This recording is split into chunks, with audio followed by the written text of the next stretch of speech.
ఓం నారాయణ ఆది నారాయణ. తిరిగి మన ఛానల్కి అందరికీ సుస్వాగతం అండి. మనము అవధూత లీలలోని భగవాన్ శ్రీ వెంకయ్య స్వామి వారి జీవిత చరిత్రలో 7వ అధ్యాయం చెప్పుకుంటున్నాం కదండి. అందులో సగం భాగం చెప్పుకుని ఇంకొక సగం భాగం ఉంది. ఇంకా ముందు ఏమైందో చూద్దాం. ఆ ముందు దాంట్లో 40 లక్షలు కడితే తోవల రామలక్ష్మణులు రక్షిస్తారని చెప్పుకున్నాం కదా.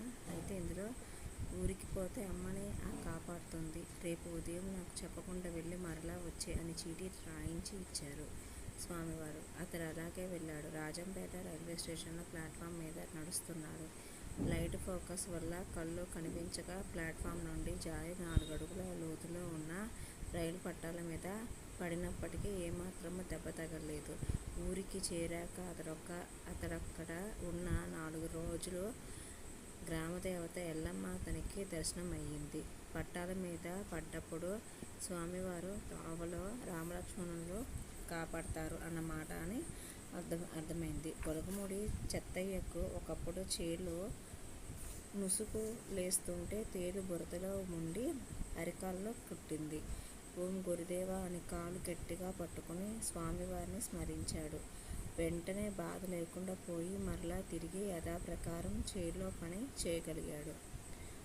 గొడ్డట్టి శేషయ్య గారి బర్రెకు నిండా జబ్బుగా ఉండి స్వామివారి దగ్గరికి వచ్చాడు. స్వామివారి అంబలి త్రాగుతున్నారు.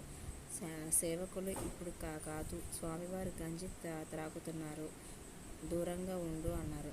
కానీ శేషయ్య గారు చాలా ఆతృతగా ఉన్నారు. స్వామివారు ఆయన వంక చూచి వెంటనే, అయ్యా నువ్వు పోయేసరికి బర్రెకు బాగుంటుంది లేపో అన్నారు. అదేవిధంగా తాను ఇల్లు చేరేసరికి బర్రె ఆరోగ్యంగా గడ్డి మేస్తున్నది. గొలగమూడి వాస్తవ్యులు తూపిలి వెంకయ్య చాలా కాలంగా స్వామివారి బృందమునకు శ్రద్ధతో గుడ్డలు ఉతికేవారు. 1981 వేసవిలో ఒకనాడు అర్ధరాత్రి మెలకువ వచ్చి ఇంకా మంచం మీద ఉండలేక ఎవరో లేపినట్లుగా లేచి బీడీ కాల్చుకోవడానికి ఇంట్లోని దీపం వద్దకు వెళ్ళాడు. అర్ధరాత్రి వేళ మసక చీకట్లో నట్టింట కూర్చుని ఉన్న మనిషిని చూచి బేరమని అరిచాడు. ఈ అరుపుకు నట్టింట ఉన్న మనిషి కూడా అరిచాడు. దాంతో అందరూ కూడారు. అందరూ కూడా దగ్గరికి వచ్చేశారు ఏమైందని తెలుసుకోవడానికి. చూస్తే ఆ ఇంట్లోనే పాత్ర సామానంతా తన చుట్టూ పరుచుకుని ఒక పక్కన ఖరీదైన గుడ్డలన్నీ పోగు పెట్టుకుని కూర్చుని ఉన్న దొంగ కనిపించాడు. ఆ దొంగను పట్టుకుని కొట్టేశారు. వాడి దగ్గర పెద్ద కర్ర కూడా ఉంది. ఏమిరా ఇంత సులభంగా చిక్కిపోయావు అంటే దొంగ చెప్పి, నేను ఇంట్లో వచ్చినప్పుడు ఎవరో వీపున చరిచినట్లయి నిర్వీర్యమైనాను. ఎవరో నా వీపు మీద కొట్టినట్టయింది. ఆ కొట్టేసరికి నేను స్పృహలో లేక ఇట్లా కింద పడిపోయి కూర్చున్నాను. కానీ ఎట్లాగో బలం కూడగట్టుకుని అన్ని వస్తువులు మూట కట్టుకుని ఇక్కడి నుంచి వెళ్ళిపోవాలి అని అనుకున్నాను. కానీ ఎక్కడవక్కడే పెట్టే అని ఎవరో గద్దించి చెప్పినట్లుంది. ఆ ఆజ్ఞ మీరలేక కట్టిన మూట విప్పి ఇలా పరిచి పెట్టాను. కళ్ళు కనబడక లేచేందుకు శక్తి లేక ఇలా కూలబడ్డాను. లేకుంటే ఒక్క వేటుకు చాలుతారా మీరంతా అని అన్నాడు. పెమ్మసాని శ్రీ హరి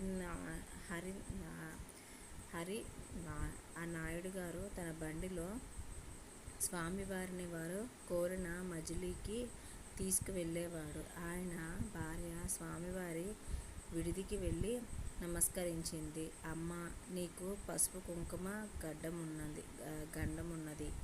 తిరువల్లూరు వీరరాఘవస్వామి తప్పిస్తాడు అని చెప్పారు. ఆ రాత్రి వారింటికి స్వామివారు వచ్చి దుని వెలిగించి తెల్లవారి వాళ్ళ బండిలోనే ప్రక్కన గల ఒక మైకాగనికి వెళ్ళారు. శ్రీ హరినాయుడు ఆ రోజు తన ఎద్దుకు గడ్డి వేయబోయారు. మూలగా సాధువయ్య ఆ ఎద్దు ఎందుకో వారిని బెరజాల దగ్గర తన కొమ్మలు దూర్చి ఎత్తి అవతల వేసింది. బెరజాలలో కొమ్ము గుచ్చుకుని చర్మం చీలి పొత్తికడుపు వరకు 6 అంగుళముల పొడుగున గాయమై చాలా రక్తము పోయింది. ఆసుపత్రిలో కుట్లు వేయించుకున్నాడు. స్వామివారి అభయం వల్ల ప్రాణహాని తప్పింది. స్వామివారి కార్యక్రమములకు భక్తితో తన సేవను అనేక రూపములలో సమర్పిస్తుంటారు. నెల్లూరు వాస్తవ్యులు మాకాణి వెంకట్రావు మద్రాసు వెళ్ళడానికి స్వామివారి అనుమతి కోరాడు.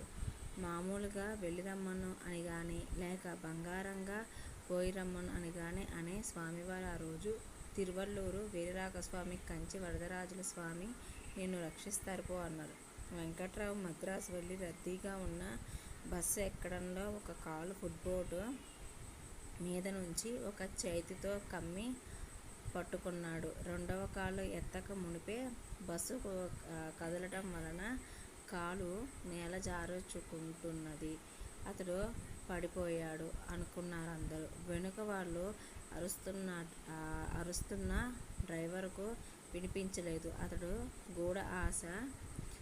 గూడ ఆశ వదులుకున్నాడు. వెంటనే ముందు టైరు పగిలి బస్సు ఉన్న పళంగా ఆగిపోయింది. అలా జరక్కుంటే వెంకట్రావు గారి చెయ్యి పట్టుతప్పి కిందపడి ప్రాణాపాయమై ఉండేది. టైరు పగలటం వారి అదృష్టమని ప్రయాణికులంతా అనుకున్నారు. స్వామివారి ఆశీర్వచనం అప్పుడు అర్థమైంది వెంకట్రావు గారికి. ఒకప్పుడు స్వామివారు తన బృందంతో కలిసి తిరుపతి వెళ్ళారు. స్వామివారి యొక్క ఆ సేవకుడు రోసిరెడ్డిని పొరపాటున తిరుపతిలో వదిలేసి మిగిలిన బృందమంతా కలిచేడు చేరారు. రోసిరెడ్డి గారు రైలులో టికెట్టు లేని ప్రయాణం చేస్తూ ఉన్నారు. డబ్బులు లేకుండా గూడూరు నుండి కలిచేడుకు వెళ్ళడం ఎలాగా అని అతడు ఆలోచిస్తుండగా ఎవరో ఒక అపరిచితురాలు పళ్ళెంలో అరటిపళ్ళు ₹1 పెట్టి సమర్పించింది. స్వామి, పేదరాలను, వీటిని మీరు తీసుకోండి అని ప్రార్థించింది. అలా తనకు స్వామివారు ప్రసాదించిన ₹1 ఛార్జీగా పెట్టుకుని కలిచేడు వచ్చి వారిని కలుసుకున్నాడు. వల్లపురెడ్డి తులసమ్మ కుమారుడు నారాయణరెడ్డి గారికి క్షయవ్యాధి వచ్చింది. ఆయన పరిస్థితి చాలా ప్రమాదకరంగా ఉంది. ఇక ఆయన బ్రతకరని అందరూ వెళ్ళి చూచి వస్తున్నారు. ఇల్లు వదిలి చాలా కాలంగా స్వామివారి యొక్క ఆ సేవలో ఉండే తులసమ్మ గారిని వెళ్ళి ఆ కుమారుని చూచి రమ్మన్నారు ఆ స్నేహితులు. ఇంటికి వెళ్ళి కుమారుని చూచి వస్తానని ఆమె స్వామివారి యొక్క అనుమతి కోరింది. ఆయనకేమమ్మా, బాగా ఉంటాడు, నీవు వెళ్ళవద్దు అని అన్నారు స్వామివారు. అందువల్ల ఆమె అక్కడికి వెళ్ళలేదు. స్వామివారు చెప్పినట్లే నారాయణరెడ్డి గారికి ఆరోగ్యం బాగుపడి వివాహం చేసుకున్నాక బిడ్డలు కలిగారు. గొలగముడి కరణంగారైన సుబ్బారావు కుమారుడు తన యొక్క ఆ స్నేహితులతో కలిసి నడిచి వస్తున్నాడు. అతనిని వెనుక నుండి ఒక ట్రాక్టర్ గుద్దింది. అతని పొట్ట మీద ట్రాక్టర్ ముందు చక్రం ఎక్కింది. ఒక్క ప్రక్కటముక విరగడంతో గవర్నమెంటు ఆసుపత్రిలో చేర్చారు. డాక్టరు 3 నెలలకు నడవగలడని చెప్పారు. అతడి స్నేహితుడికి 4 చక్రాల మధ్య పడి పళ్ళు దోక్కున్నది గాని పెద్ద దెబ్బలు తగలలేదు. అదే సమయంలో స్వామివారి ఆశ్రమంలో ప్రమాదం అని పెద్దగా కేకలు పెడుతూ దీపం వెలిగించడం అన్ని పట్టపగలు దీపారాధన చేయించారు. భక్తులకి ఇది ఏమీ అర్థం కాలేదు. తెల్లవారి పై ప్రమాదం సంగతి విన్నప్పుడు స్వామివారి మాటలకు అర్థం తెలిసింది. స్వామివారి ఆ సేవకులు పై ప్రమాదం గురించి స్వామివారికి విన్నవిస్తే 15 రోజులలో నయమై వస్తాడు, దేవుడు రక్షిస్తాడు అని చీటీ రాయించి తాము పడుకున్న కౌపీన వస్త్రం ఇచ్చి దాన్ని అతడి పక్క మీద పరచమని, తానిచ్చు విభూతిని సేవించమని పంపించారు. ఆశ్చర్యం ఏమంటే ట్రాక్టర్ వెనుక చక్రం అతని మీద కెక్కకుండా తప్పడము. 3 నెలలకు నడుస్తాడని డాక్టర్లు చెబితే స్వామివారు చెప్పినట్లే అతడు 15 రోజులకే నడిచాడు. అతనిని డిశ్చార్జ్ చేసేశారు.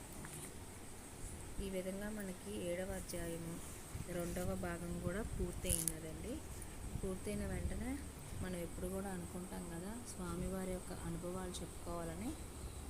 అయితే స్వామివారి అనుభవాలు కూడా చెప్పుకుందామండి. చెప్పుకునే ముందుగా ఒక స్వామివారికి భక్తులంటి వాళ్ళకి 2 పిల్లలు, 2 అబ్బాయిలే. వాళ్ళ పెద్ద అబ్బాయికి పెళ్ళి అయిపోయింది, చక్కగా పిల్లలు, అతని ఉద్యోగం అతను చేసుకుంటున్నాడు. చిన్న అబ్బాయి కూడా ఉద్యోగం చేస్తున్నాడు.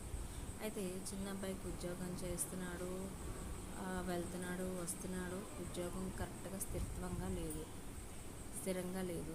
సరే ఏదో ఒకటి చేపిద్దాంలే అంటూ వాళ్ళు ఒక